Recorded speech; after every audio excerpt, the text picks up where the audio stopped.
is a View from the Bridge, official podcast of Belfast Giants for kingdomofthegiants.com. Today's Tuesday, the 17th of October, 2023. My name is Patrick Smith. We're live on YouTube, Facebook, Twitter. You also download us on Apple Podcasts and load more of your normal podcast providers. On this week's show, 2 points in the cup, 2 points in the league. All over the Fife Flyers and a wonderful save from Tyler Beskorowany in overtime to secure the 100% weekend. So let's have a look. Charlie Curti put his body on the line on Friday night and helped save that game. He'll be along shortly for a chat. Giants make their first trip to the Sky Dome on Saturday night. Danny Stewart, the head coach of the Blaze, will pop along shortly. CHL tomorrow, few possibilities, possibility knockout stages, few permutations to go through. Games have been playing tonight and stuff. We'll have a look at those. And we'll congratulate the player of the month for September and look at the news around the league. Mr. McJimsey, how are you? A wee bit out of breath there, Paddy. As you see, I got here just 10 seconds late. I was downstairs getting a little bit of paperwork for some analysis, so made it. You made it. Do you want to introduce our guest? Oh, I've already had some lovely comments in the comments box there, as we call him every week. Our good friend, TV's Neil the Coach Russell, the housewife's favourite. Great to have you along. How are you, Coach? Thanks, guys. Yeah, I said you just offline there. You always invite me on whenever I actually haven't seen the hockey from the previous weekend outside of the highlights. But I've watched plenty so far this season. So, yeah, looking forward to chatting to all things hockey again and reliving old times with you two boys. You're more than capable of this, Coach, and more capable of this. We're going to start the show, Davy, with something I promised last week. I've been promising for more than 1 week. As Coach will tell you, I've made a lot of promises over what has been 15 or what did we say the other day, Pi? 15 years podcasting I've been doing this. I've made a lot of promises that I haven't followed through with a lot of them. But if I can, let's see how I do this, Paddy. How do I do a share screen? And I do. So basically, did a little bit of, can you tell me if you can see that? Yeah, all good. Yeah. So did a little bit of fundraising the other week there with the bad news that Elijah Barija, unfortunately out for the season, but did a little fundraiser just to get him a few quid to go out for dinner with him when his brother was over. Can you see me? Yes. Yeah. So I have got 3 of these in no particular order. So we'll do the first one first. The first one is Kieran Long. Look at that. Gorgeous. Badly drawn EIHL. These are 3 original drawings. We'll get Kieran to sign this to you. Hopefully get down, pick it up from him at a game. So I'm going to press spin and we'll see who wins the first one. So for Kieran Long's mug, music for this. Sarah Hawkins. So I'm just going to remove then Sarah from the next draw. And Sarah very generously gave a big donation, so thank you very much. The second one is going to be all-time leading Belfast Giants top scorer. That's a self-portrait. Colin Shields, signed by the man himself, MBE. So winner of it is. It's exciting, this, isn't it? Oh, just sneaked in there. Tara Knowles. Hope you're writing this down, Paddy. And the final one should be head coach, the man. Lost my pen. As Neil Russell once coined him, the heartbeat. Correct. Adam Keefe. Everything good that comes through this club comes through that man. So, last draw.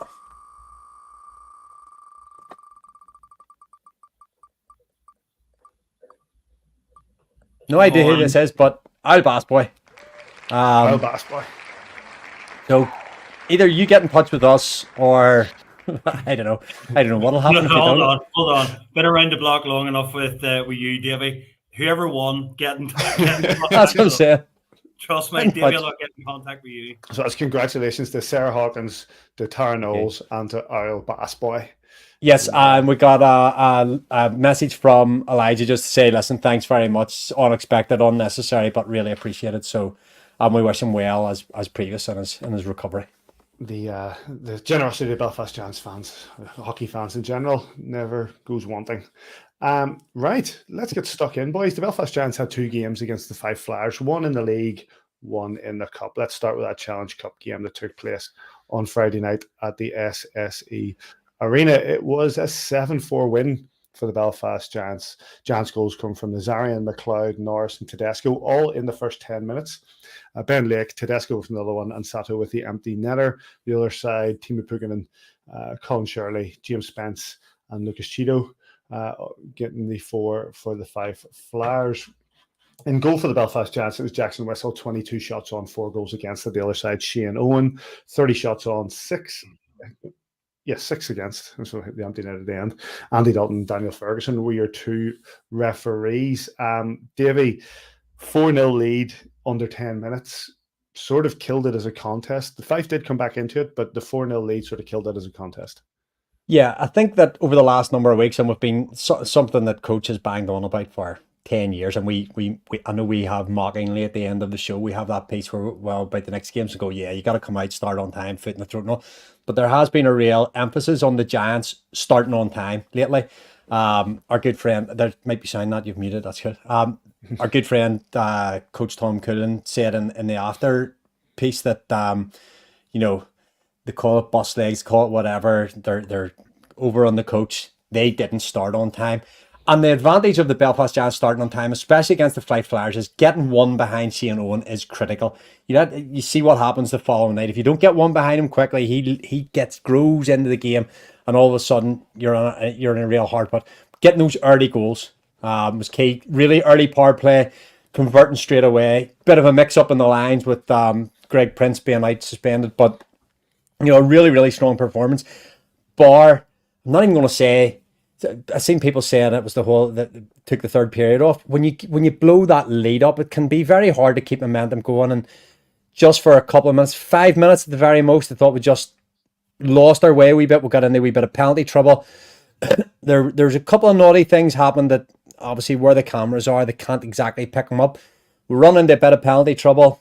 We'll give them a goal. They got a second, they got a third, they got a wee bit of momentum, and then the boys got back on the grind. And I think we've done well. They just at that last 5 minutes, we saw the game through, and it was a lot more convincing than the scoreline perhaps suggests. Look at the speed there of McLeod. We talked about it last year, didn't we? But the sheer speed of him, he's absolutely lethal. Absolutely love watching him play. But as back in the lineup, of course. First shift back after injury. Yeah, unbelievable start. But as Davey said, that foot and throat mentality, whenever a team, especially like the Belfast Giants, goes 4 up in the space of the opening 10 minutes, Coach Keefe will not say it, and I'm sure the players probably wouldn't say it either, but the game's pretty much done. But that foot on throat mentality is, again, in front of a big crowd at home on a Friday night. I mean, that's something that we might go on to talk about as the podcast goes along. Again, I know you guys talk about it extensively week by week, but another huge crowd inside the SSE Arena as well. Kind of watching the Belfast Giants, putting on top performances week in, week out. I watched that first goal there and the way in which the Giants move the puck around the ice, moving on east to west and all the rest, just absolutely superb. It's great to watch. And again, I'm sure we'll get into it as we get deeper. And I know there's been a lot of change this off season, with players moving on and so on and so forth. But you still have a great spine of a Belfast Giants team, and you can really see that there's a real identity in this side, and has been for quite a few years now. And I think again, Steve and Adam have done an amazing job on that front. Davey, you mentioned it slightly there, and it's something I just put down in my notes. And we'll hear from Adam Keefe shortly, but he does say for 55 minutes that game he was happy in the last 5. Giants were more or less culpable for Fife coming back into this game. Yeah, look, we're run, as I said a little earlier, we're running into a little bit of penalty trouble, and then momentum. We talk about it, momentum all the time. How easy it just tips. And you're 6 goals to the good, and you think you're home and hosed. And I think Josh Roach and Andrew Dixon on commentary talked about it during the second period. He says, look, there's a chance here that Flyers will just mail this in at this stage. Tomorrow night, we've got a chance. Let's go and try and have a strong third period, and then we go best foot forward in our own barn tomorrow night. We're the home team. We have to come out. We have to be on time. And just getting that first goal past Wiss. When I say first goal, it was actually second goal, but it was the one that changed the momentum then, and they just came at us and penalty after penalty after penalty, and it wasn't even, and I think Simon actually asked Kohei Sato after the game. It might have been Kohei Sato he asked the similar question to. Sort of took the third period off, and he says, "No, I think it was only about 5 minutes." And I think on reflection, when you go back and watch the game, I think it's 50, 53, and 53 to score the goals inside 3 minutes, and then after that, there's a sort of the Giants then shut the game down. That little bit of professionalism takes over. I remember years ago being out with a few boys, and the Giants, I think, were 5-1 up, and it was like, oh, game's over. Game's dead and buried, and it ended up 5-4 or something. It was too close for comfort. You have to have that professionalism just to shut a game down. And this Belfast Giants team's blessed defensively, especially goaltending on Saturday night. That's Besco, West and Besco have been giving us a chance to win games, and the defense had to come to the rescue towards the end of the game because the ice had tilted the other way. Fife were coming strong. Yeah, momentum was strong. Let's hear from both coaches after the game. Oh, I thought for 55 minutes of that game, I loved it. The first 10 minutes of the third period, I'm not sure they had any shots or were really touching the puck. I think they were chipping in and giving it back to us. And then obviously we turned the reins off, maybe go into cruise control, and then you get one, you give them some life, and that's what can happen. All of a sudden some power or some penalty trouble, and they're right back in it. So it's a good learning curve for our group just to not switch off and keep going and manage the game well. Now, one thing I will say is, it wasn't even the last 5 minutes of that third period I loved. I thought we were battling, competing to keep that game at 6-4 and to make sure we shut down that 4-minute power play and not give them anything from that. And obviously there's some big saves in there and a couple big blocks to kind of keep it and on the 6-on-4. But for 55 minutes, I like that game. Well, it's you're right, but it's kind of funny. We know when you're traveling, you take a boat, you come here to the number one team in the league, and we're a team that's trying to find our way, and we've had a great month beforehand, and now we're over here playing with the big boys, and the one thing we said, have to have a good start. Got to have a good start. Got to have a good start. And everybody knows we want to have a good start. And I don't know, not making excuses, but often the home team often gets off to a good start. Gets in 9 out of 10 games, and so we did get off to a kind of poor start tonight. I think our minds were saying yes, but our legs were saying, bus legs, they call it. Bus legs were saying no. And then they scored a power play goal right off the bat. We got a penalty, put ourselves behind right away. Maybe if we didn't take that penalty early, it might have been a little different. But the bottom line is, we have terrible start, but we battled back. So I think in many ways we showed a lot of character. And, you're always looking to build on things as a coach. And the one thing I would say I can build on is the fact that we battled back. And I think the score was 4-0 at the end of the first. Am I not mistaken? Yeah, it ended 7, and we scored 4. So over the last 2, we kind of won the mini game 4-3. So that's a plus. And we try to build on that. That's our friend Tom Killen there. I can now understand why Pash says that he's the new Derek Walter. He tunes in for all his post-game interviews. You've got it now. You got it. Yeah. We loved it last week. He came on, joined us last week, and he was fabulous, and everybody loved his stories. We dropped him out. We brought him back in again because he had more stories to tell. We'll hear from him again in a second when we talk about the second game. Before I come back to you boys, Sis did have a chance after the game to chat to the two new faces of Giants TV. The two stars of Belfast Giants TV today, Andrew Dixon. Yeah, the Dick Daddy and the Roots here are here to stay. We're taking over, baby. Let's go! Well, finish it now. We're only starting. It's like a wrestling program. We're only starting. Right, talk us through. Is this like we're filming? Yes, we're videoing. I'd like to. I'm keeping this in. Talk us through the game from your eyes, Mr. Dixon. Well, it was a late call up for both of us. It was, yeah. I was told this morning. So I thought we done okay. I mean, earlier on there was a few bumps in the road. Yeah, it was a weird game to call too, like very like lulls and slow moving, and picked up at the end. I don't know. I thought we had a lot of good banter between each other. Didn't know one Fife Flyers name, unfortunately. I should, but I mean I treat every player the same. So it's 2 Ericssons, I know that much. And you've got a mate there. I've got my mate Shirley. Yeah. Sheehan, yeah. Sheehan, he found my wallet in the car park this morning. Oh, like legit. Yeah, I was like taking over your wallets in the car park. I was like, Tuesday. I'll give you a shout earlier. And I did. So Right, so if you could talk us through the game, it'd be great. Anytime tonight, like that'd be marvellous. First period's 4-0 up. It was dead and buried at that stage. yeah, it was. In fairness, if we're being serious about it, then 4-0, I was like, well, you know, they might get an early one, come back into it. And you know, they did. In fairness, they got back into it, and then again the Giants scored, and I was like, well, that's it over. We were talking about going to a third, how we thought we maybe Just kind of both teams just coast and finish and be like, you know what, this game's out of hand, and playing each other like again tomorrow night. But yeah, they made a game of it for sure, like down the stretch. And I think they probably came harder than we thought they were going to in the last period. I mean, and then you know you have to talk about Charlie Curti's block there at the end. I mean, if that goes in, there's still 1:29 or whatever it was left. Minute and a half left. And you know, you've still a little bit of a man advantage at that time. You know, Well, and all the Ages. momentum is with them too, right? Like they would have scored the last 4 goals and whatever else. and I think that's the Fife team we thought we were going to see, because we seen last week they scored 10 goals. I mean, I know they didn't score against us the week before, whenever we played them away, but you know they've been scoring goals this year, and you know they've got a new coach, new systems, new players, and you know they're a bit of a different animal. Fife, we haven't really got to know them yet like we would have before. So you just mentioned momentum there.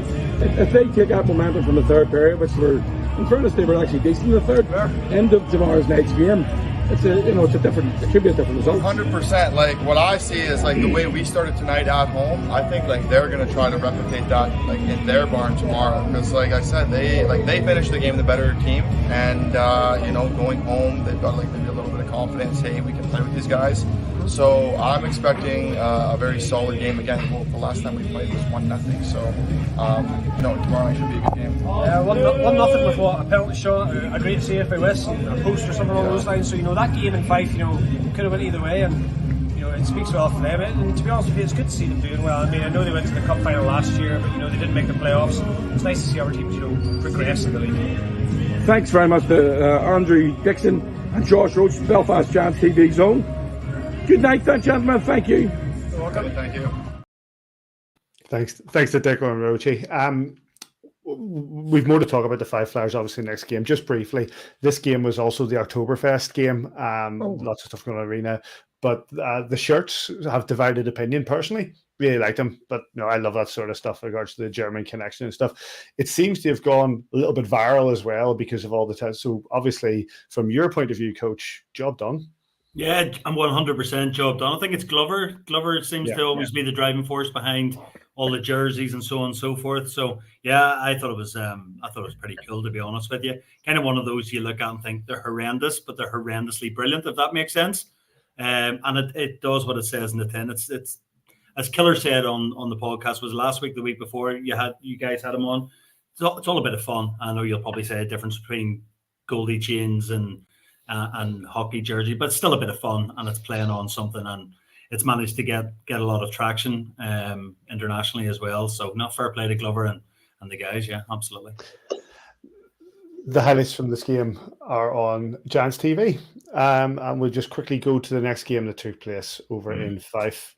It was in the league, and it was 3-2 in a shootout to the Belfast Giants. Fife went ahead in the second period. Timo Pukkanen and Lucas Kyoto were the two scorers for the Fife Flyers. The Giants pulled it back. Ben Lake and Mark Cooper leveling it before Mark Cooper getting credited with the shootout winner for the 3-2 victory. Tyler Beskorowany back in nets, 21 shots on, 2 goals against. Shiano on the other side, 51 shots on, 2 goals against. Toby Craig, Graham Roger, your 2 referees. Davy, Giants largely on top, but only able to find the back of the net. Yeah, I think if it had been a boxing match, the referee may well have stopped it. However, only as good as the amount of goals you can score in the night. Like Fife desperation, we talked about they would come out a bit home crowd, engaged as well. We're both traveling. That's actually our first goal here. Starts with a 200-foot drive by Brownert down the right-hand side, feeds it in front, and then goes and picks up his own rebound, comes around. And then him and Charlie Curti have a little exchange at the top of the blue line, and then Brenner again finds that lovely diagonal. Just this guy just loses Ben Lake for a second. That's all you got to do with Laker, and he goes and drives the net, gets us back in the game, and then we'll come with a quick power play afterwards. But that third period, like the ice was tilted. I think it was 29 shots to 2 in that third period. I was going to say earlier on there, like Fife blocked 22 shots as well. You know I love my stats, and you take a goalie that's saving around 900. That's 2 goals. Look where Mark floating around there for that first goal. Just constantly. Look where he is. Watch him for the second one, coach. Watch him for the second one.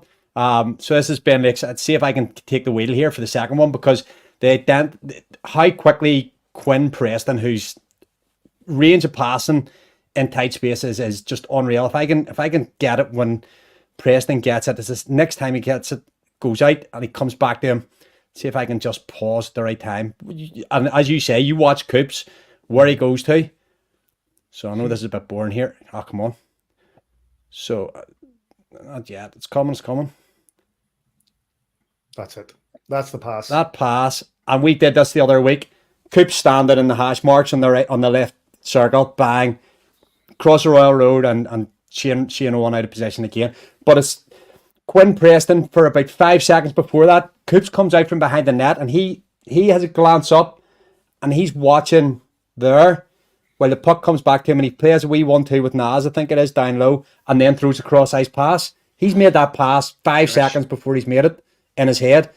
He just sees there, I think it is, before he makes that pass down low to Naz, or whoever is down low, and then he goes bang across the ice. Just the vision of the kid, unbelievable. But like, let's say, I'm looking at the numbers here. Look how far away I'm having the whole pages now. It's a sec. I might have the glasses up soon. Yeah, according to this, 62 to 14, shots on goal. But as I say, that last one, third period, 29-2, we really brought it to him in the third period. It took us a wee bit of time just to get going in the game. We did put a lot of rubber even on a one in the first and second period and just couldn't crack that nut. But once we get one behind him, we talked about that first game as well. Once you get one behind him, when you're getting shots outside the post sometimes against the one as well.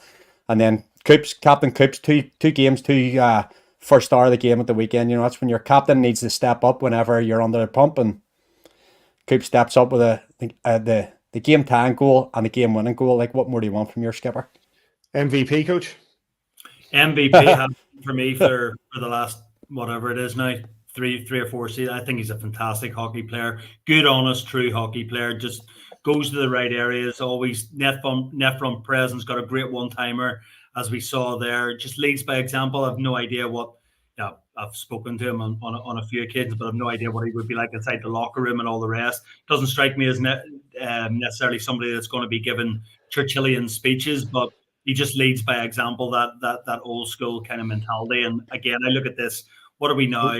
Oh, sorry. Go on. Okay. No, I was just going to say, I think, was that our 4th game in 7 days or fifth and eighth? 5th and 8th. I mean, yeah.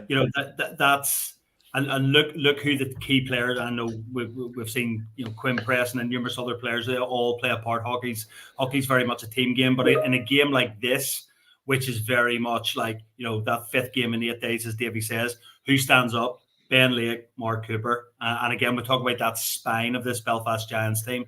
You've got the best goalie in the league, and numerous high-end players. But I look at the captain, Mark Cooper, who's led by example for the last few years.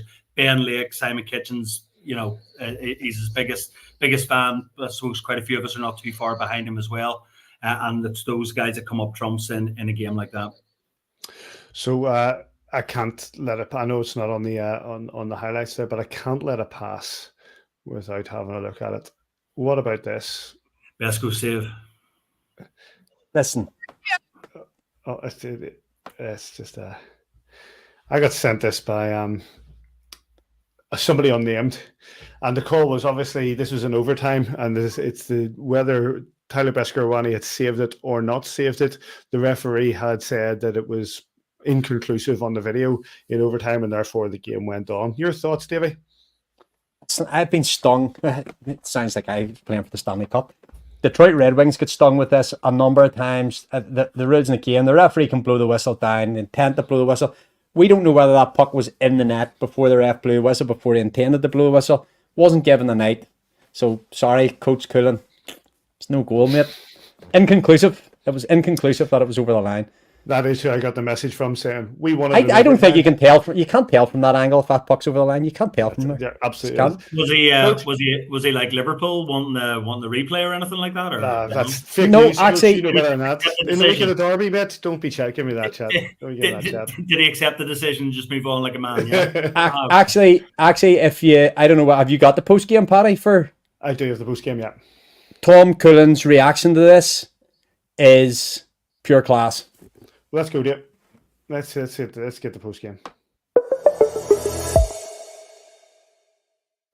Well, we wanted to rebound from our game last night in Belfast, and we were playing at home, and we wanted to play as well as we could in front of our fans. But I mean, let's face it, that's a good hockey team. They're in the Champions League for a reason. They're advancing in the Champions League for a reason. For us, it's a big challenge. And we did what we had to do to stay with it. And we had some timely goals. And, in overtime, we scored that third one that everybody said was in. Not only my team, the other team. They're saying it was in. So the fact, I guess the referee wasn't at an angle that he could see it go in. So he made the right call because he didn't see it go in. He couldn't see it go in. So, and unfortunately, the video was inconclusive. They couldn't see from the angle and the puck, but that was unfortunate for us. And then to lose it in the shootout. Now, that's the unfortunate side, but the positive side is we got it would have been nice to have 2 points, but we got a big point. I don't know when this team has taken a point from Belfast. I know we haven't beaten them apparently in 20 games or something like that, but to get come that close for our group. I mean, we're a group that's trying to find its way, and so in my mind, that was a step in the right direction today. It was obviously a very tight game. I can't fault our guys' work ethic. I thought we were working. I thought we could have worked a little smarter, especially periods 1 and 2. But I did like our fight back there. In the third period, we asked the guys to challenge themselves. And obviously, we're a fatigued team right now. That's 5 games in 8 days. Obviously, with the big Champions League game and then the 4 games within our own domestic league, and we got another one coming Wednesday. So it's not getting any easier. But usually, the tail end of the weekend is where you start to see it. I thought I saw that not in our effort, but in some of our puck decisions. But like I said, real character comeback and a little bit of luck as well goes a long way. You could probably say both teams had a little bit of luck tonight, so we're certainly happy to come out here with 2 points. We've got our guest waiting in the wings, so we'll just quickly go through this. But Coach, your reaction to the what was potentially a Fife winner, or so is some Fife fans Fife fans think. Yeah, it's always a bone of contention, isn't it? Whenever referees make calls like that and video inconclusive, all the rest. I think as Davy though said, Coach Cullen took it like a man, which is good to see in many ways. I think if the shoe was on the other foot and we were looking at that, we'd probably be jumping up and down, wouldn't we? Nah. Yeah, more than we take it with grace, Coach. You know that. Yeah. Let's not get into that. Yeah, absolutely. But I can understand why Fife Flyers fans were getting a bit hot under the collar on that one. I think ultimately, though, Davey, as you said, we battered them like with regards to shots on goal. Just looking here, I think was it Quinn Preston has more shots on the night than the whole Fife team. We battered them. It's one of those you to go overall ground, you have to get one by Shane Owen early.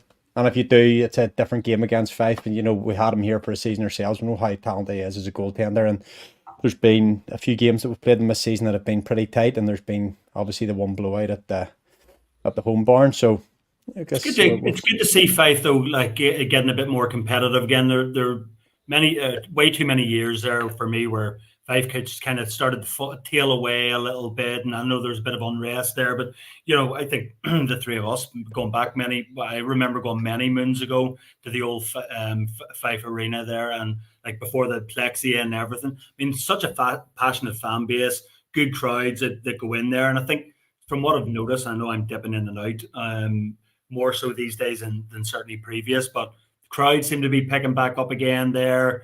New coach in place. The teams seem to be performing a bit more to a higher standard than maybe what we've seen over the last 4 or 5 years. So it's good to see a really top competitive league.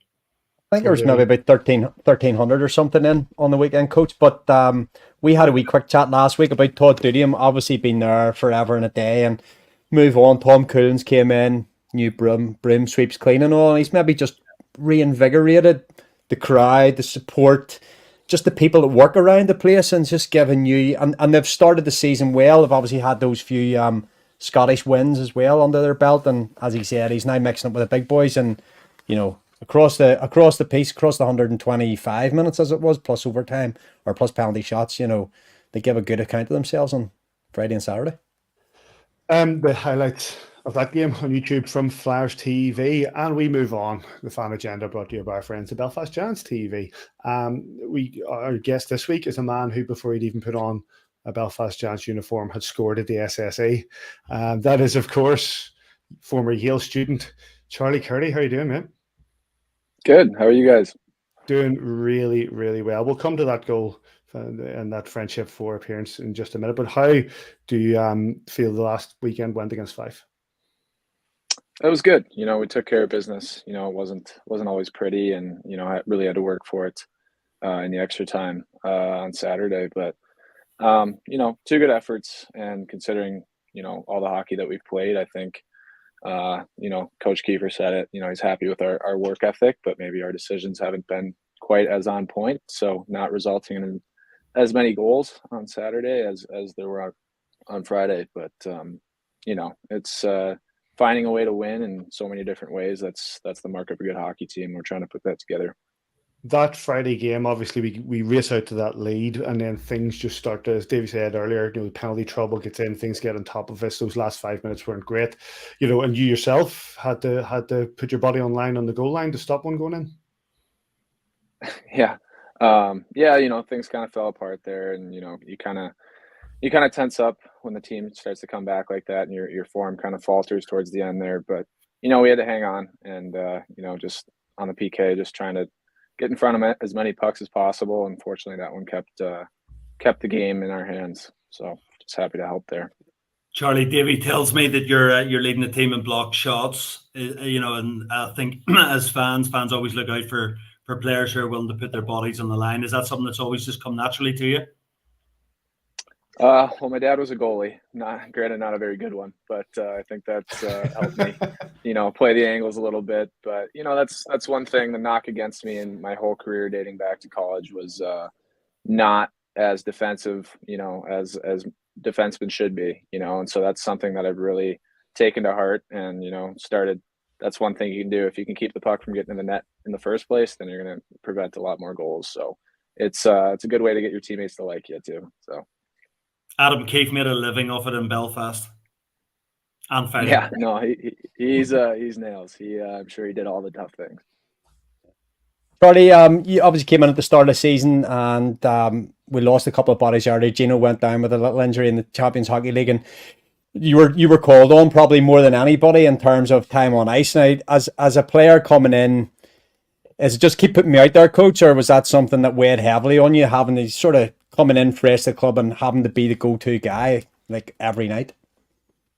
That's what you want, and I'm at a point in my career where I feel like I should be playing these type of minutes. I'm kind of entering my prime, and I'm on the ice so much in the summer, so it's not like anything more than I'm used to. And I felt like I showed up in shape, and you want to be on the ice.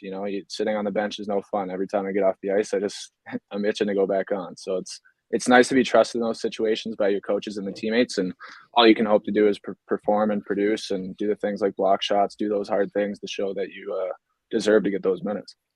And you're enjoying the matchup, you and Jacob out there together most of the time? Yeah, it's been good. I think we started to gel pretty quickly. He's tough, and so I can get away with jumping up in the play, and he's always going to be there to cover for me. And if anyone takes a run at me, I know he's going to be sticking up for me. So it's nice to have him in on my side. Let me take you back to what we were just saying there in regards to the Friendship Four, Charlie. It's what are your memories of that coming here with Yale? Definitely one of my top memories in college. We didn't our non-conference schedule. We didn't get to go to too many places. We went to Arizona my freshman year, but my senior year coming over here, all our families came over and we had a great time and got to see the city a bit. And I distinctly remember walking from the Titanic Hotel to the rink and walking past the apartments because I understood that the players stayed there. I was like, you know what, I could see myself here one day. And I knew about the school aspect, and so it's been a couple summers of flirting with Kiefer and about the whole thing. And, he finally pulled me in this year. And, I looked at the group when he was recruiting me and, not a lot was happening free agency wise for me. So once I kind of looked at the group and what the opportunity was with Champions League and everything, it became a no-brainer. How are you finding life in Belfast, Charlie? That's always something going back over the entire history of the Belfast Giants organization. A lot of North Americans have come over here, ended up marrying local women, etc., and kind of bedding down roots here and all the rest, just falling in love with the city and the people. How have you found it so far? Yeah, no, I mean, you spoke to it. Our coaches, pretty much every single one of them fell victim to that, but you can see why. It's a vibrant city. There's always stuff going on. The school aspect is great. It's nice to kind of, pro hockey, you have a lot of free time. And so it's nice to have a city that there's things going on and then, pursuing a degree as well. So it's a long stone's throw away from the life in the ECHL where you come back and it's not really like a walkable city or whatnot. There's a lot more to do and it's just a better lifestyle. And the city and the country itself is beautiful. So just going to get a chance to see everything there is to offer on off days is great. I suppose the schooling hasn't really. Sorry, Davey. I suppose the schooling hasn't really kicked off in earnest yet. But I suppose you're going to have to try and juggle that. As you say, quite a bit of free time, but all of a sudden you'll have quite a bit of work to be doing education-wise, and then mixing that in with the hockey as you start getting into the dog days of the season, all the rest as well. Yeah, it's definitely a challenge, but like I said, having all that free time over the past few years, you just kind of, I don't know, you feel like a bum a little bit. So it's nice to have something another challenge on my plate, and going through it for 4 years, prioritizing academics and hockey, kind of finding that balance. And at the end of the day, you just learn to structure your time better, and it gets you into more of a routine, which I actually think helps the hockey aspect, strangely. Well, I was going to ask something along similar kind of vibe to the question we've been kind of asking a lot of guys over the last sort of month or something about coming into Belfast, having that time off, having the school, having the things to do, and being happy and playing happy hockey. Then that goes when you go onto the rink, everything else is taken care of. You're in a good place. Oh, absolutely, and it's the group that we have. It's. Fortunately, I'm not doing the school alone. I'm with Brownie, who's also my roommate. So we're attached to the hip pretty much 75% of the day, so it's nice to go through it with him and, we can bounce questions off each other and help each other out, especially just figuring out these first couple of weeks what exactly the heck is going on. But yeah, and then, anytime you have free time hanging out with the guys, it's a good life. It's a good life. And I know all of us are grateful every day that we get a chance to do it. Are you doing the same masters? Yep. Brownie and I are both subject. At Ulster doing the MBA. So yeah, same exact classes, same exact schedule. So it's we can keep each other accountable. Obviously, it's been a bit of a hectic schedule. We spoke earlier on about the number of games we've had in short succession. And of course, tomorrow night is another one. Now, by the time the game faces off tomorrow night, we'll know whether it's in our own hands or not. Part of that possibly it could be needing a favour from your old team in Denmark, the Aalborg Pirates. Will you be watching their game, or will you guys tune out and just focus on your own game? I usually tune out. I like to kind of stay focused, and usually I don't, pay too close attention to any hockey on game days. I'm usually either just loosely thinking about our game or whatnot. But yeah, I'll probably take a close look at the score because I still got some buddies on that team, and they're a quality group, and so they're capable of playing spoiler for some team out there. So I'll definitely check the scores and see how they're doing. Let's hope so. Well, listen, Charlie, we really appreciate it. Good luck tomorrow night. And thanks for joining us. Thanks for spending the time with us. We really appreciate it. Of course. Thanks, guys. Thanks for having me on. Thanks, Charlie. Thank you. Big thanks to Charlie Curti. Obviously came here at NCAA with regards to Yale and came into the setup here. And Davey, you said yourself, the time on ice is phenomenal at the minute. He's blocking shots for fun. Well, that's tapered off as Generans came back. Bomber has really came into form, and the management of the time on ice is superb. When you see, the IHL put out every week, Panthers had a guy 31, 32 minutes or something this week, and that's all well and good if teams run into penalty trouble, or that sort of says that you've got one guy who has to be your horse and has got to do a lot of work. That maybe says you don't maybe trust your other 5 or 6 guys that you've got in there. So, the Giants have been pretty fortunate they're able now to spread that load. But yeah, certainly early in the season when Mike Gendron was out, he was having to play close on 30 minutes a night. But young kid, he'll be happy to be out there more than sitting on the bench, that's for sure. And he was making no complaints about it anyway. And as he makes reference to, and sorry, mate, Charlie made reference to, and probably on the back of my initial question, I mean, fans, we love it, don't we? Like watching players who just put their bodies on the lines. We said, made reference to it there as well, to do with Adam and his career over the years, and not just the fighting element, but just that willingness to block shots. And you saw it in abundance. Well, we've seen it in abundance so far this season, but no more so than last weekend. We had that over. Sorry, Paddy. You be quiet. It's me and Coach's show. You had it with Kevin Rain over the years that he was here. Just sacrificed the body. Before him, Adam Keefe. There's always a successor to the throne, and Charlie Curti's been the guy so far this season's been willing to lie down in front of the puck. So as you say, that's the things that keeps the crowd engaged. Totally. One last question for me before, because our next guest is just waiting in the wings. But one last question for me, Coach. Going back to your days with the Manchester Storm, obviously the NCAA and Charlie Curti and the likes of that, the Friendship Four, recruitment-wise, has been great for the Belfast Giants. To have that stream of young guys who have had experience of coming into the rink and the experience of playing in the UK as it is, it's priceless, invaluable for the Giants. It's as advantageous for the Belfast Giants as it is in terms of life experience for those young players coming across from North America. So it's a win-win. And I can remember going back to the start of this, and we've had this discussion on this show. I know I haven't been on it for a long time for obvious reasons, but going back to whenever this first started, Robert Fitzpatrick was going on about, I'm setting this Friendship Four up. We're going to do this, Coach. We're going to do that. It's going to be a lifeblood for us in terms of finding new talent and so on and so forth. It legitimately has. Davey will know way better than me the number of players that have been sourced and found via that route, and been able to bring them into. And I go on about it all the time. And whenever I am back home and I go to the arena for a game, every time that I'm back, I see another improvement. And that's one thing with Robert. And the whole SSA arena team, like that constant, I don't know, whenever as an opposing player or as a player coming in and seeing our city and our arena, our city has been transformed, hasn't it? From whenever we were growing up, totally transformed. But that arena and the setup of the Belfast Giants now, it's a really compelling thing. It's, maybe Steve and the guys probably still have a certain element of arm twisting because it's not the DEL, it's not the American League, etc., etc. But what we're able to offer as a hockey club now in the Elite League, something really, really strong, compelling. So it's been a monumental success of Friendship Four. And I was one of the early doubters, for want of a better term. I believed in it, but I didn't really believe in what we've now seen as the end product of that, which has been a monumental success on and off the ice. Long may that continue. Right, let's batter ahead. The Belfast Giants, for the first time this season on Saturday, will travel to the Sky Dome to take on the Coventry Blaze. We're delighted to be joined by the head coach of the Coventry Blaze. That is, of course, Danny Stewart. How are you doing, mate? Good, guys. How you doing?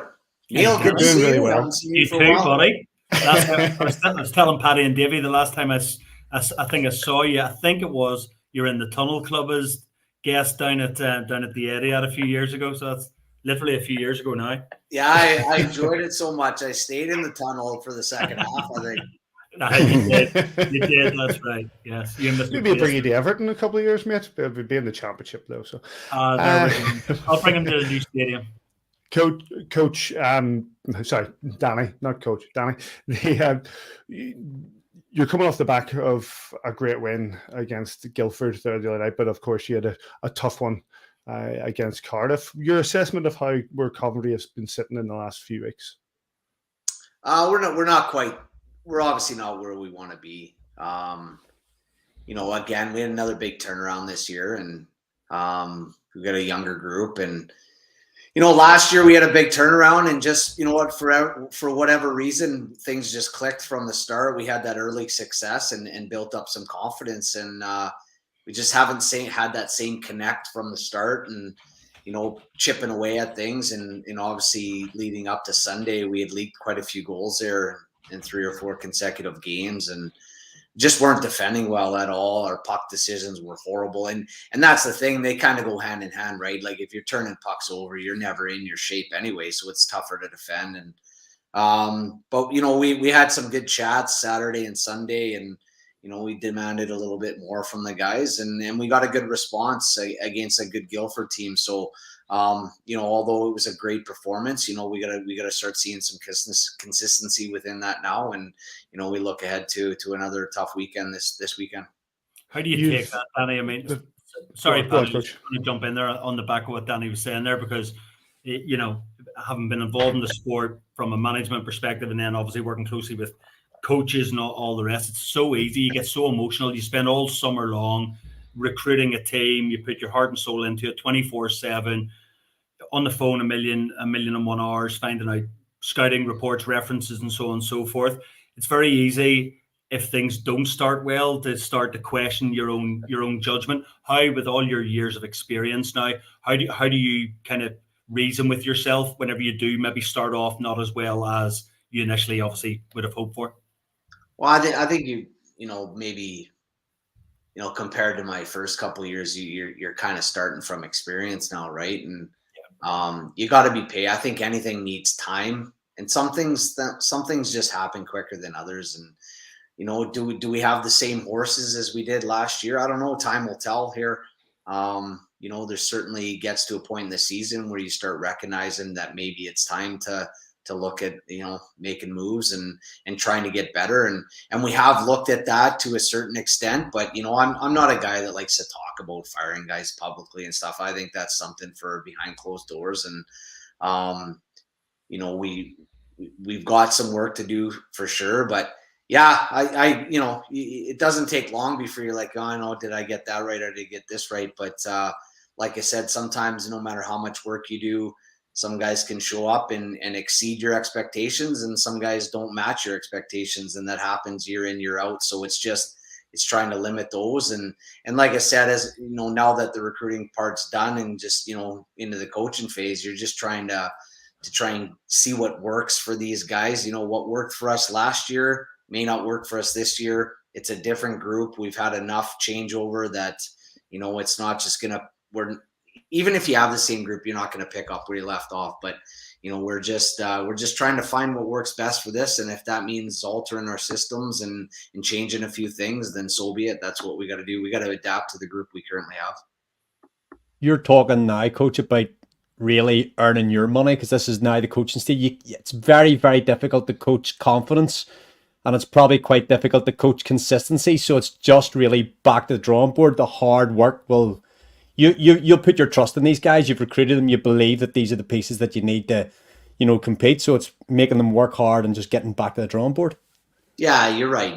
Confidence is something that's got to be gained from experience, right? Like I said, like last year we had that early success early on, and it just created belief. And we didn't get that right away. And the consistency thing is just it's habitual, and they go hand in hand, consistency and the confidence, right? And if you have that belief, then the confidence is there. So yeah, it's just chipping away. Like I said, we still got a long ways to go. We got a couple tough weekends coming up, and it's a good test for us to see where we're at and see if we can follow up Sunday's performance. You mentioned there, about the team you brought in. There are quite a few changes on the roster. Is that a conscious decision? Did you want, or are the ones that you think you didn't have any control of? No, yeah, absolutely. After a season where we had last year, 70 plus points, we wanted to bring back as many of those pieces as we could, but we lost 2 senior Brits in Forbes and Venus, which was a big hit. I think people underestimate how much that hit us, and we lost our captain and arguably our best player on the back end in Halbert, and Quincy was our top line center. He was a bull up the middle, won faceoffs, at 60% rate. Johnny Curran was a big loss for us, and these are all guys that we wanted back that had opportunities to try something new, and then they chose to do that. And so guys like Peyton Franny was big centerman from Division 3 that we took a chance on, and wow, might have been our best signing last year in terms of expectations and exceeding that. And I turned around after the year and said, I think I'm going to retire after one year pro. And you can't foresee that stuff happening. And as everyone that coaches and recruits in this league, it'd be nice to be able to lock these guys up in 3-year contracts and build towards something. But here in Coventry, especially, you're pretty much wiping the slate clean and starting over year in, year out. So sometimes there's positives to that. Sometimes there is, but after a year like last year, it's tough to rebuild and regroup. But we're confident. We still got some good pieces, and like I said, it's just taking a little bit more time, and we're trying to find our feet and our identity. I said it in an interview yesterday or the other day that we're trying to find our identity in a stretch where we're playing Cardiff and Sheffields and Belfast and some very, very good hockey teams. So it's a good challenge, and I'm just hoping that that this adversity early on makes us stronger down the road. How do you look at that? Then you obviously Paddy, you got Belfast this weekend. You see it almost whenever you're looking at the Belfast Giants. Do you look and think, gee, that's another strong Belfast Giants team, got a core spine of returnees, etc., arguably the best goaltender in the league, etc. But you maybe look at that as well as what an opportunity to kickstart your season in real earnest by beating the treble winners. Absolutely, and I think Sunday's performance leaves me a little bit more optimistic about what the ability we have, and that's a building block that we have to build off, and it's given us a benchmark of how we need to play. And I think sometimes when you play the top teams and you get a little bit of confidence, that can spring you to another level, right? Because it pushes you to play at that pace. They've been playing champions, great hockey in the Champions League, and then early on in our league. So it's going to be a tough test, but I think guys will be up for it, and I think it's good for us. It'll be a good gauge to see where we're at and see if we can find that consistency against the top teams. Coach, if I can go back to sort of the recruitment question there, how much of a frustration was it to see someone like Ross Venus drop out of the Blaze and I use this with a respect, dropping down a level to the league below? He was probably there as a kid whenever you were first in Coventry many moons ago, 15. Yeah, you know what? I just actually missed him by a year. He was like, right, okay. When I left in 2010, I believe 09-10 was my last year as a player. He came in 10-11 as like a 15-year-old. So yeah, I'd see him around the rink in the academy and stuff, but he wasn't with me when I was playing. But when he took that decision to drop down, that leaves a massive hole, one in your roster. But where do you sit with that with British hockey? Like, is it a money thing? Was it for ease? He's able to do a job at the same time as playing, or what was his rationale behind moving? For V, it wasn't a hockey decision. It was he's been here for 13, 14 years now. And he's gotten engaged, he's getting married next summer. And I think he's starting to look at life after hockey. He's got a new job outside of hockey. And I think just the commitment in the league was a little bit too much, and he wants to transition to that phase of his life. So, but in the meantime, he has the opportunity to play in MK, and 2 practices a week, and play, on the weekends, still available, earn extra income until he finds his feet in his new job. So that was solely that decision. And, Forbesy was another one. Forbesy loved his time here, and got better every year. And, he just came down to a family decision. His family's up in Scotland, and he wanted to be somewhere where he was going to be closer to them. And she's, his wife's over with him full time. And that was more a personal decision. So, these guys are making decisions, outside of hockey. So, and sometimes, and it is tough. It's tough to replace those guys, not just on the ice, but off the ice, certainly in a leadership capacity and experience for sure. Well, if we go back, I don't know if you've seen any of the interview. We had Charlie Curti on there, who obviously is over in Belfast this year. He came through the Friendship 4 program. Well, not that he came through NCAA, but he played in the Friendship 4. He's over doing the NBA. Blaze were probably one of the teams 15 years ago that were leaders in that sort of bringing guys in to do school. And now sort of everybody's caught up and are doing it. Is that something that the club are still trying to push into? Ourselves, yeah. I mean, we've got the great relationship with Coventry University, but I think back in our day, when as a player, it was a bit of an advantage for us. But everyone seems to be doing it now, and you're competing for those same type of players. And we definitely use it. We have a couple guys that are at Cov Uni this season, but I don't think we have as many opportunities as maybe Belfast does with the amount that we can use, but. Certainly it's something that we utilize and try to, bring to the table when we're in negotiations with players. Is it still popular with players? Sorry, David, is it still popular with players, Danny? I know, like, going back, 7-8 years ago, kind of whenever struck up a deal with Salford University on the NBA front with Manchester, it was like there were players just jumping all over us to try and get in. But to your point, it's maybe reached saturation point in some ways where. I think so. It's tougher. It's definitely tougher because, like I said, a lot of the teams are doing it, and there's only so many guys that are going to be coming just to play hockey and for an NBA. I think one thing that's maybe toned it down a little bit as well is obviously with COVID and stuff like that. All these NCAA guys got their 5th year granted to them. And they all use those years to do their masters. So a lot of these guys coming out of university have already done their masters and, not looking for that. So I think that's shrunk the pool of those kind of guys as well. And, I think Belfast has taken 90% of those guys too. So it doesn't leave a lot else for the rest of us.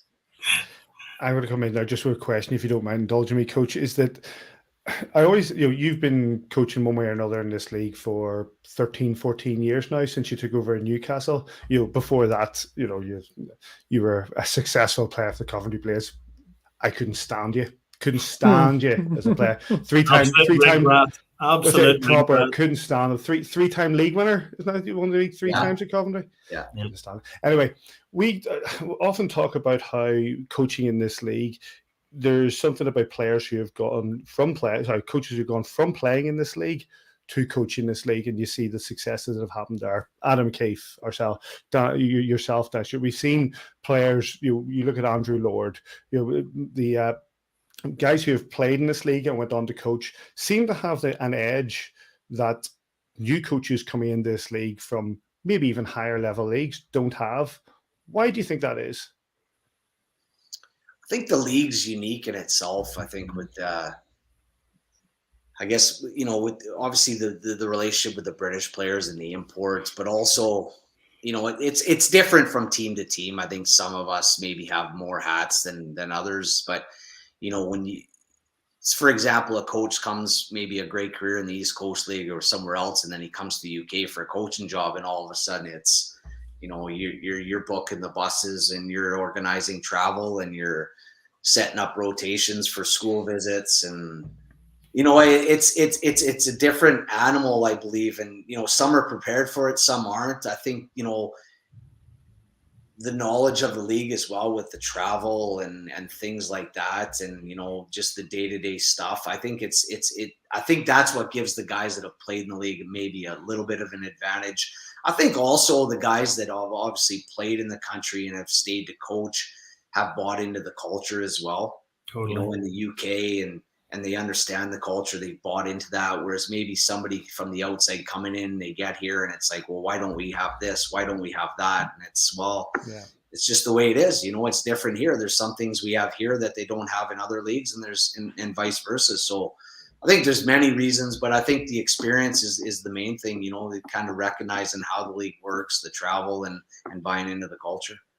I think as well, if you're just building off that point, look at the characters who have done it. Danny, Ryan Finnerty, Jared Adams, Andrew Lord, Adam Keefe. Pretty tough, unassuming. That's a gritty lineup right there. That's a gritty lineup, and I talk to the mentality to almost what Danny was referencing there. People who buy into a culture, that've come here to a different country and bought in to our culture, obviously falling in love with the country and the league and so on and so forth. But I think as much around that mentality, and I think UK hockey is so unique in so many ways, but fans and so on and so forth. I know there's plenty of fans in German leagues and numerous other leagues, but I think we've got quite a unique league, and I think it generates, I don't know, it's a certain type of character that hangs around this league for a long period of time. And those names that I just rhymed off, it's no surprise. I said maybe Andrew Lord, who wasn't here for a long time. People like Adam and Danny and Ryan and so on and so forth have been here for forever and a day. But it certainly talks to me to the character that we saw on the ice is replicative off the ice. Yeah, no, absolutely.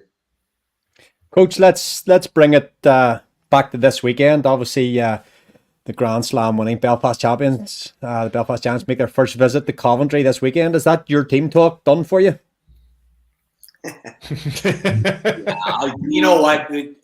100%. You can't ignore how deep they are and how good they are, and the success they've had the last few years. But and obviously we'll do our pre-scouts and stuff like that. But like I mentioned earlier, we're still a team that's trying to find ourselves. So I'm not going to be 90% Belfast Giants, 10% Coventry Blaze. Our focus is replicating some of the things we did on Sunday, and working through that during the week, and and preparing for Belfast. And obviously, we got to make aware of their their threats, and which is plenty.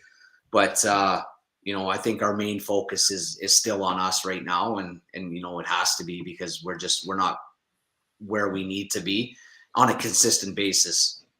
We've shown signs of it. First weekend against Sheffield and Cardiff, we pushed Sheffield to OT, had them on the ropes there. They had a late one in the third, and then beat Cardiff at home, and then we dropped off from there. So it's just finding that consistency within game to game, and no better test than Belfast for sure. But yeah, you have to give them their due with the success they've had as a club the last several years for sure. And one final question from myself, and before I let you go, Coach, is on the game against Guildford. Nathan Ripley, he did a great job for you last year. 21 years old from Rotherham, he scores a hat trick in front of his own fans. That must have brought you joy as much as it brought him. Oh, you listen. Those those types of moments can actually spur a group on, right? Mm-hmm. Like you're struggling to find consistency in our game, and JD Dudek. Missed the game on Sunday, which gave Rips an opportunity to play in our top 9.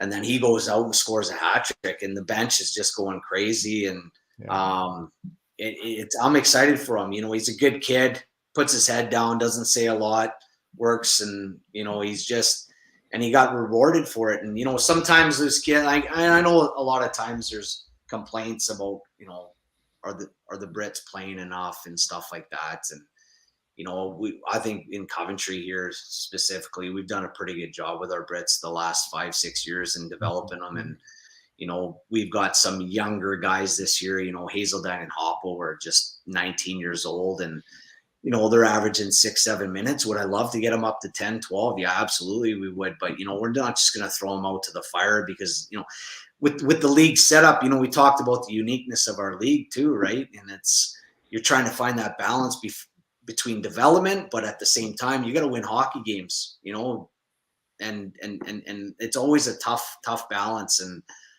but you know, we're trying to get these guys out. Some games it's easier than others, but you know, Rips, like I said, he got that opportunity through an injury, and sometimes that's how they get their chance to kind of showcase themselves. I remember Luke Ferrara, you know, it was a similar situation there where, you know, there was an injury. I can't remember who it was, got an injury, and then he really played well. And then in the summer, we didn't fill a spot with recruitment that we thought we were going to get. And we said, you know what, let's give him a shot in the top 6. And I think he scored 19 goals that next year, and then eventually scored 30 and led the league. So sometimes they gotta put their head down, and whether they get 5 shifts, 10 shifts, or a full game in, it's got to be the best 5 shifts that they have. And, you know, that's how they build consistency and get to the point where they're playing on a regular basis.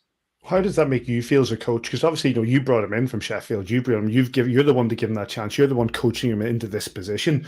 You know, he's a GB under 20. He's a great player. He could be an even greater player. But for you, when you see a player of that youth and that mentality scoring a hat trick in a game like that, how do you feel as his coach? I feel, you know what, I just feel happy for the kid, plain and simple. You know what I mean? Does it make me feel good? Maybe short term. I like to see how these guys develop on and off the ice. It's always been a big thing for me. And, you know, like, you know, guys we've had recent years, like they just, you know, guys eventually come in just kind of out of nowhere and end up being national team players, things like that. And you know, you're happy for these guys, and that type of thing for me is just as important as, you know, winning trophies and stuff like that. And just as important, you know, we're still trying to get there. But yeah, I'm thrilled for Rips. You know, he had that opportunity and he ran with it. And you know, the more those guys do that, it helps too with your whole group, because now those guys that are playing ahead of them are like, you know what, I got to get my shit together and play a little bit more consistent now, because you know, this guy's proven he can do a job. So yeah, it only stresses healthy competition, and that's a good thing for us. It was great to see, Coach. It was great to see, and like it's the sort of thing you want to see these lads coming through, and it was great to see him get that. Danny, listen, we really appreciate your time coming and chatting to us. Obviously, we won't wish you luck on Saturday, absolutely not.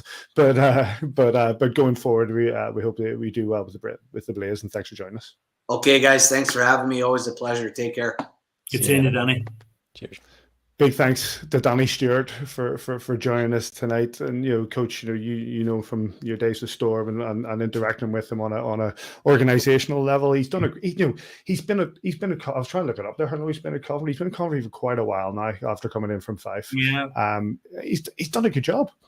He's been a staple dad of UK hockey for a bloody long time, and as you said, he's one of those. When he at Coventry, Fife, Newcastle, honestly, he's just one of those players. But again, a bit like, you know, an Andre Payet and these Ryan Finnertys and these guys that would come in.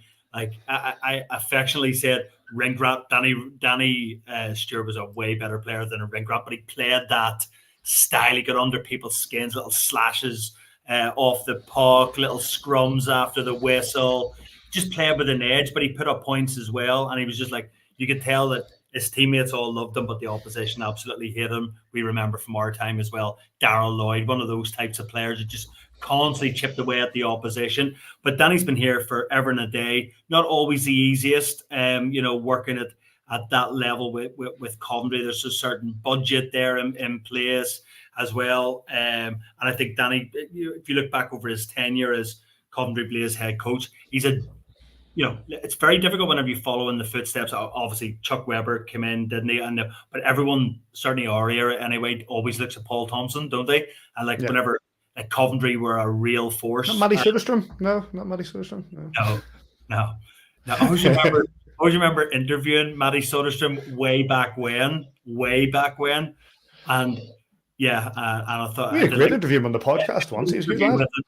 I did a 10-minute interview with him post-game and realised I hadn't clicked the bloody record button. Didn't have the nerve to go back to him again. But everyone looks at Tomo's reign winning leagues, so on and so forth. I think Danny's done it overall. If you look back over his tenure, he's had more good years than he has bad years. And I think that's testament as well to his recruitment and so on and so forth. But it's not always the easiest of jobs there in Coventry. Davy, it's he was a three-time Elite League winner with Coventry in those days when we absolutely despised Coventry. But the man knows how to win. Yeah, you don't get recruited by Paul Thompson into that Blaze setup as it was then if you're not a very good player like Calder, Carlson, Ashley Tate, Roman and Neil Martin. Who did they have in nets? Past Jody Lemon's time, I'm not sure. I can't remember exactly. Martin Klemper was in there for them for a season, I think, as well. They had top end players, season in, season out. Probably, as we said earlier, they were the trailblazers of the NBA program. They were bringing players in, and they were winning reputation. A little dynasty going there at the start of the IHL era, and just everybody else had to play catch up to the king, and some have overtaken them at the minute. But he's got a tough job on his hands there, but he does it with dignity, and he just keep playing on there. It's obviously been a tough start to the season for them, and all he can do is, as he says, keep going to work every day and try and instill in them that the importance of repetition is what he said. Find the things that we're doing well and repeat them. So best of luck to him. He's a good lad. Absolutely, and big thanks to him for joining us.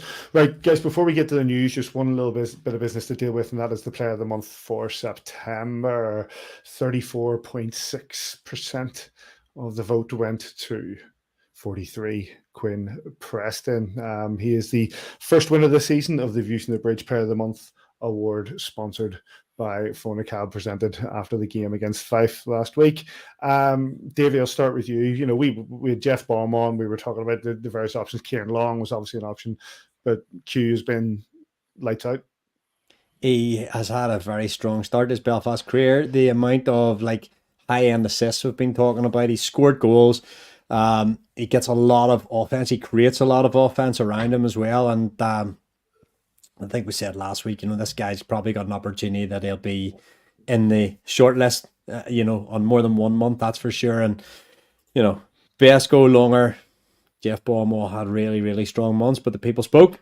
And thanks to Phonacab, and I know it's not our place to pump the tires of a taxi firm. I hope their tires are pumped. But 20 years to see announced today, the club announced them back as another sponsor for their 20th season in a row. So that's quite incredible in itself. William McCausland, putting his hand in his pocket to help the Belfast Giants along the way. So congratulations to Quinn. The biggest prize in sports. Well done. The biggest prize in sport. What a trophy it is.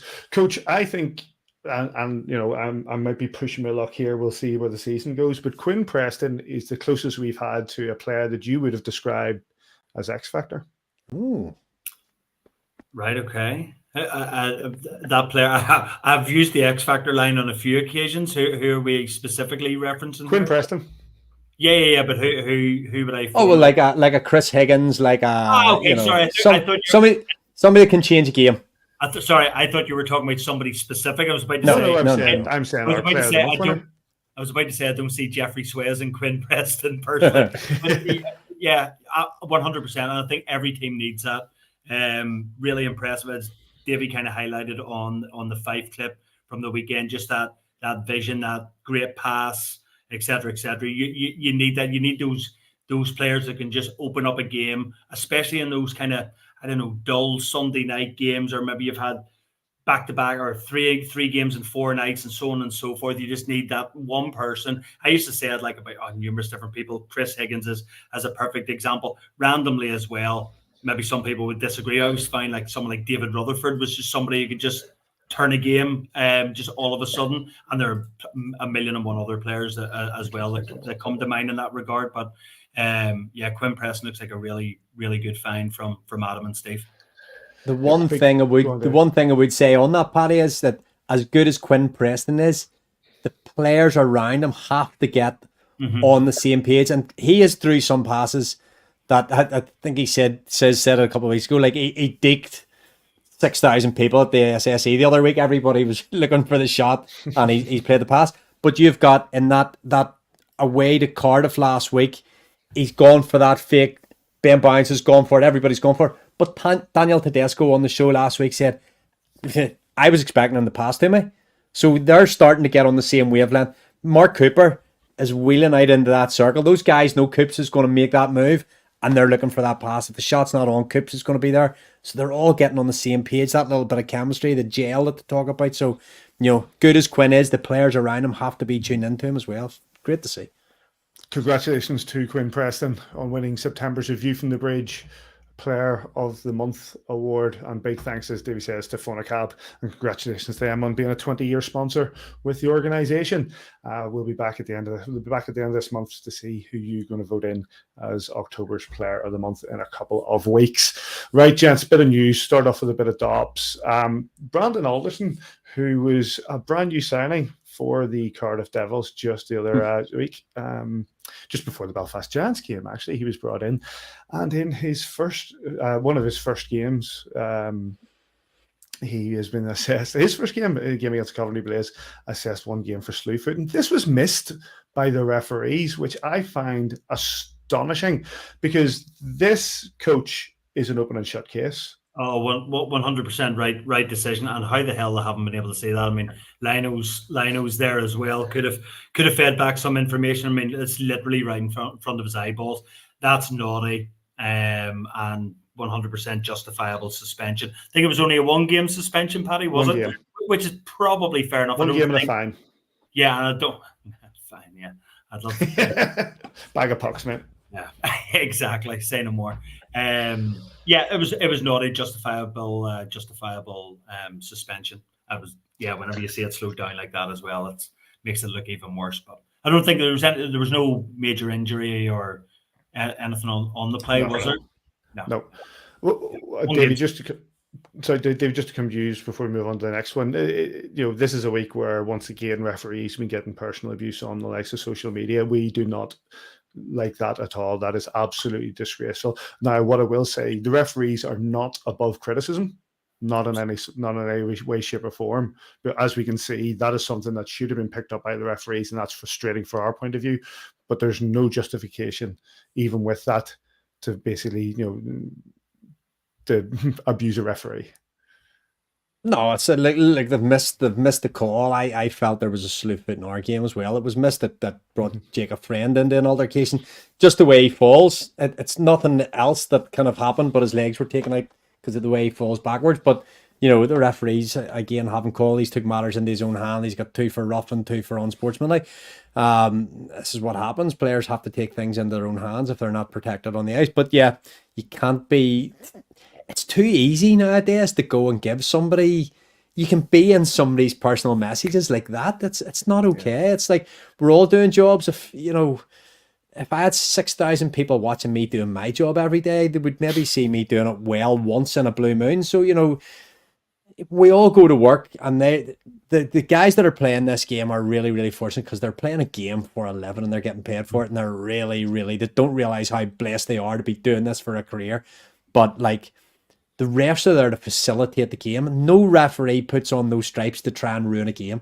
They are there to try and make the game better, to facilitate, to allow us to go and watch the game. And yes, they make bad calls. And yes, we sit in the pub and say, Andy was this, Toby was this, whatever. And we'll have it over a pint and we'll laugh about it. You can't get into their personal messages. And the messages that somebody put on the other day, was it one of the lady officials? Yeah.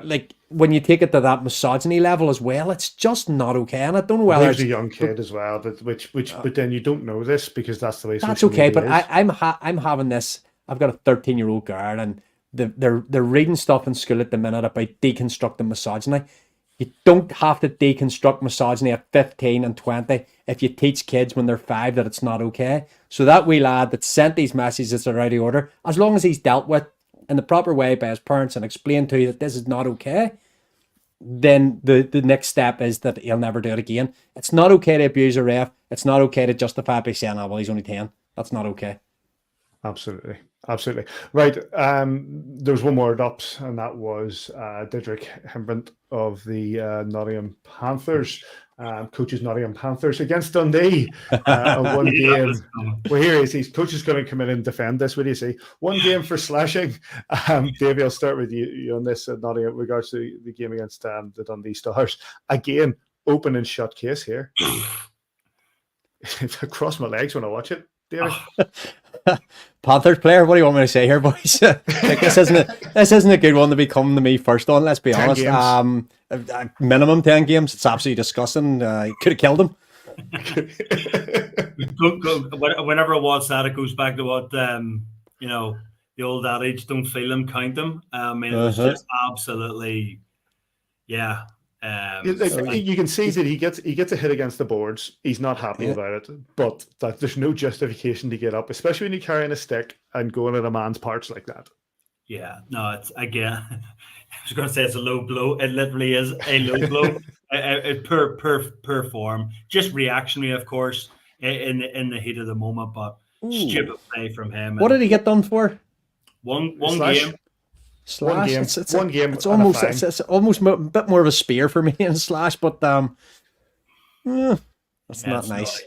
Both justifiable bans. I think we've sat here on plenty of occasions over the years and looked at certain bans handed out and kind of, I'm not sure about that, and not sure about that interpretation. I think both those have been gotten right for me. Key points. This is slashing. Absolutely. Well done, Dops. two open and shut cases for Dops and 2 1-game suspensions. Right, gents, what I'll do is I'll just put on the goals of the week while I give you a bit of news from around the Elite League. In the league competition, it was a two tight affairs for the Panthers. They took it in overtime over the Stars to be the current. They are now the current holders of the Omar Pasha Trophy.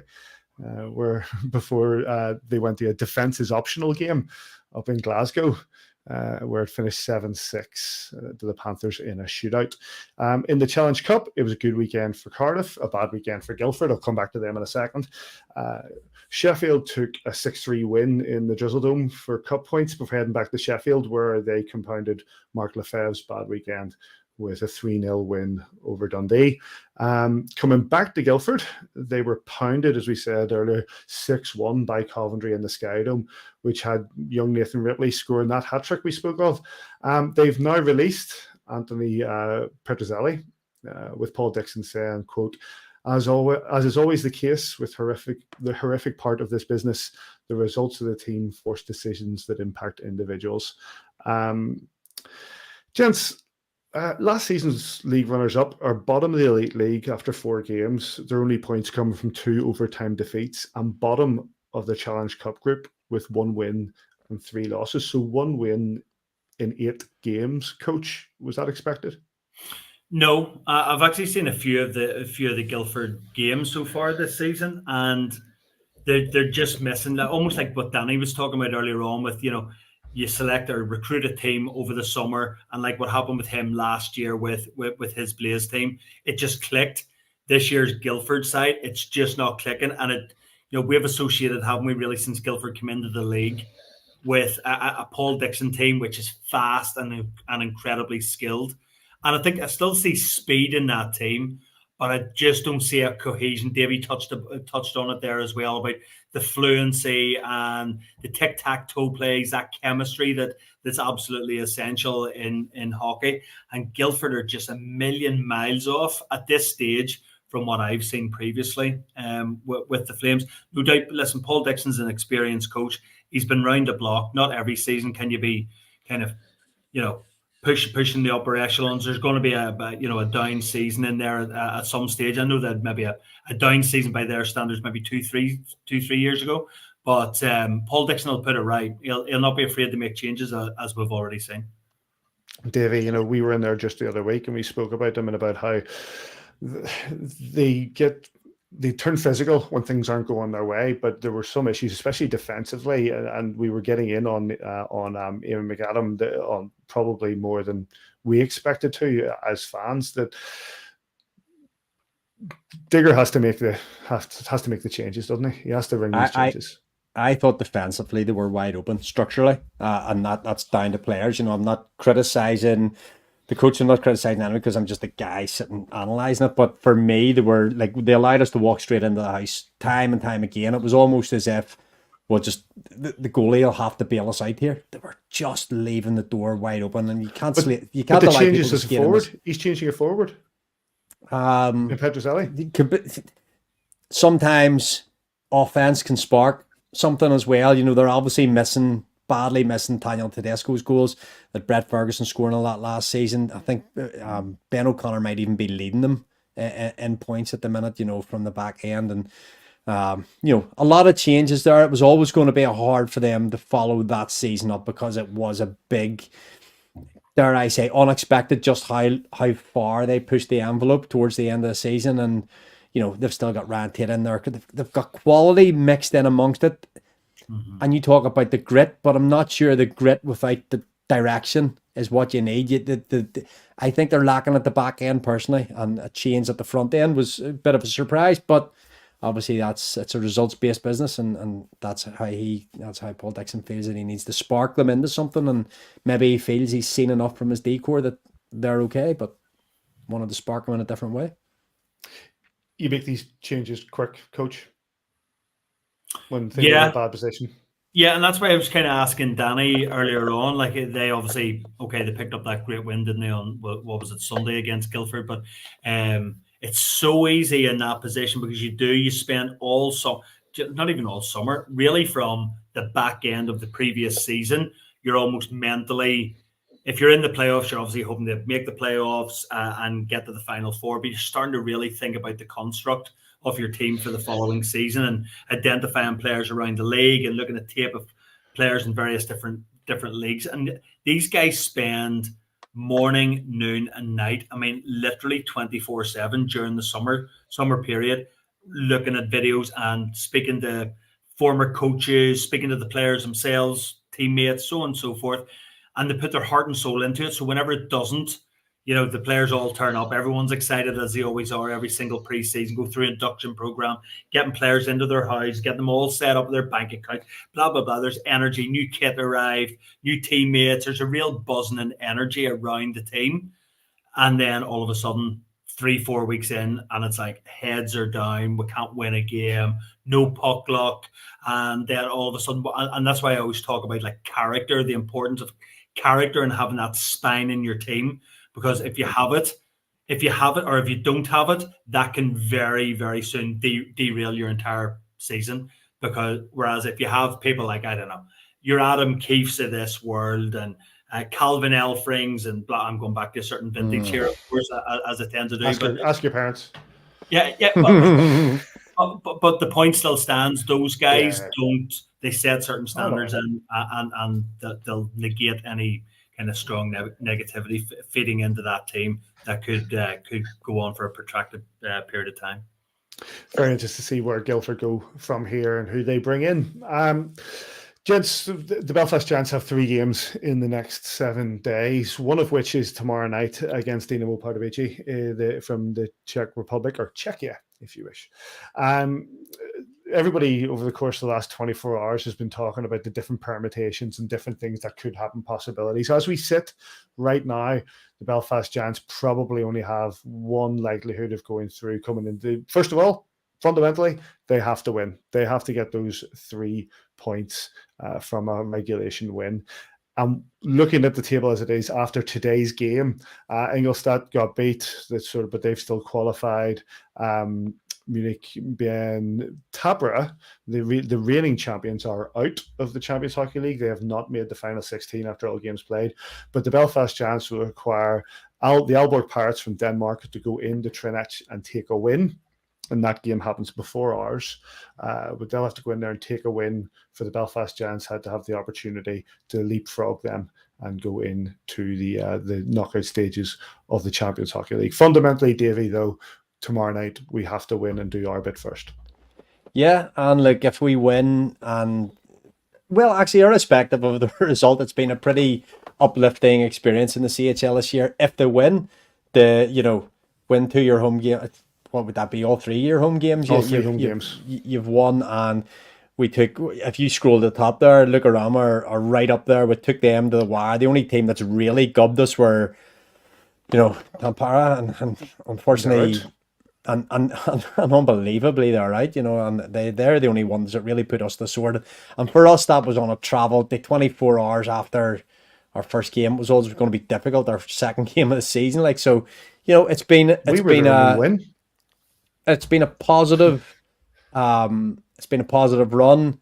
I I hope they go out tomorrow night and keep this momentum going and come away with a win. And, you know, I don't know what much more you can do as a team but win your home games in this competition and try and get a bit of luck on the road. Which quality with luck, you know, a little bit of luck in 2 of those 3 games and we're probably comfortably through. But, you know, then the carrot, the dangle is just to go back and win this championship again and try and get back into it again. That's it. Coach, have you seen this CHL experience, and obviously looking to tomorrow night? Yeah, again, a bit like the conversation earlier on around the friendship for and the origins of that and kind of the initial thought process. My mentality has always very much been, let's just focus on domestic dominance. I want us to win our league and the various trophies within our league. And of course, that's always the ultimate aspiration. My concern always was with the likes of the Champions League, especially the Champions League, was like, it's just a step too far for our club. It's almost not. Of course, the team that goes out on the ice will compete and give off its very best. Any team coached by Adam Keefe will always do that, no matter the quality of player or not. But this, I mean, this particular season has been really strong, just really positive to kind of see that progression. And we're almost seeing it year by year, just like getting closer and closer with these teams. It's not getting completely wiped out on a regular basis and kind of men against boys. We're starting to see that that bridge just like tightening and tightening between the respective leagues. So it's been a really positive experience just for me, as long as it doesn't impact our performances domestically. See, I'm with you on that. It's the fact that I see the benefits of being in the CHL. I absolutely do, with regards to the experience, the bonding experience, we were able to hit the ground running going into the challenge. Recruitment day. Recruitment as well. I can see those benefits, absolutely. I'm not as sold in participation as maybe some others are, and the fact that you know that there are fans not just in our team but in teams around the league who are think that CHL is a great tournament and it's a great thing to be part of, and to an extent they're right, but we're not winning the Champions Hockey League. That's I'd love to say that we but we're behind the 8 ball when it comes to that. It's going to be such a difficult task. Reaching the top, the final 16 would be great with regards to the profile of the club and being able to say we were able at that point. Nottingham Panthers are the only ones who have been able to do that from the Elite League, but personally, I would much rather we were focusing on the Challenge Cup, the league, the playoffs. That, like you said, that domestic dominance. And this is just a nice thing to be part of, and nice to show that we have. And the 2 wins we've had so far, I've celebrated them. I've thought they've been brilliant to get those 2 wins at home. We've come so close in 2 of those away games that you think about the game and look around, and you think about the game in Innsbruck, which we probably what if that we that win in Innsbruck would have had us with 3 wins now and more or less 1 foot in the top 16. The way it's come out, we're not. So let's focus on the game tomorrow, see where we are from that, and move on. But yeah, I'm very interested to get this. Hopefully, remain unbeaten at home, and I think that would be a big feather in the cap for the Belfast Giants moving forward. And when we go back into it next year, let's see how we get on. I said when. That game is tomorrow night, Wednesday, 7 p.m. at the SSE Arena. If you're not getting yourself down there, it's on Viaplay Extra.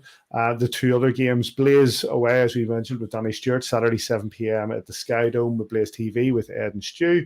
And then back to face the Glasgow Clan in the Challenge Cup, Sunday at 4 p.m. at the SSE Arena. And if you can't get down to that, Giants TV. 1 point, and I know you brought this up earlier, Coach, and Davey, you can dig in as well.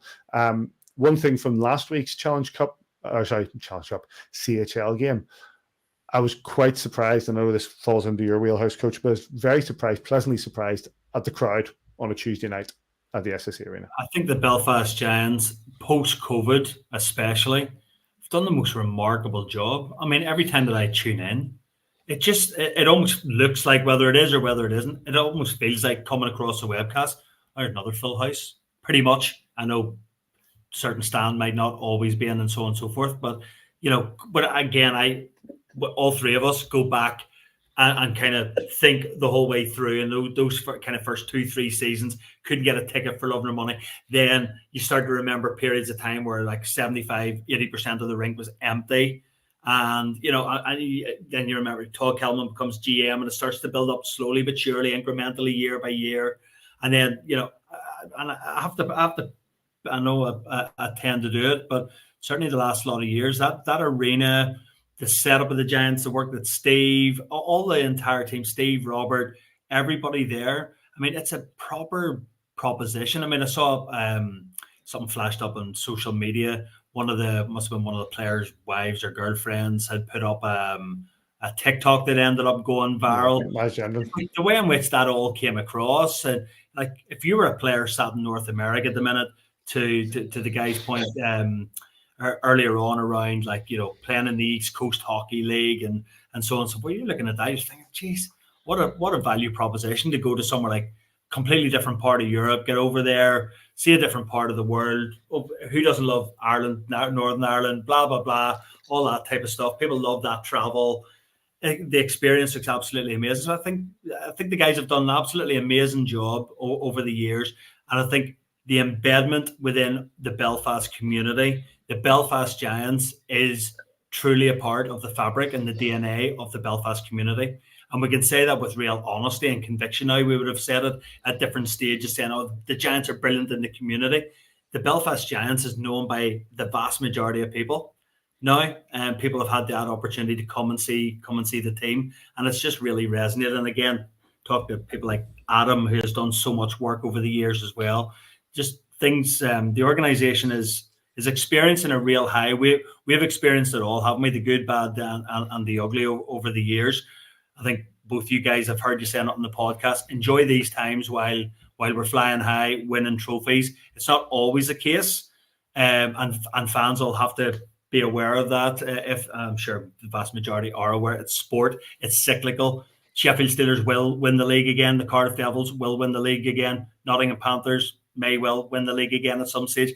That will happen. See how excited he got there, Pat? I see how excited he got thinking about that. When we said about Nottingham, I was just thinking when he says, one day you're Manchester City, the next day you're Everton. It just happens. Just rolls. Just happens. Just like rolls. That. Just rolls. One thing, Davey, in the back, which I was just having a quick look and looking at tomorrow night, and you look at some of the you look at some of the it's single seats only in a lot of parts. Like the SSE Arena tomorrow night looks like it's going to have a good crowd in it as well. They've done I think it was 6,239 in against Fife on a Friday night game. Early October. It's phenomenal the numbers they're doing. You look.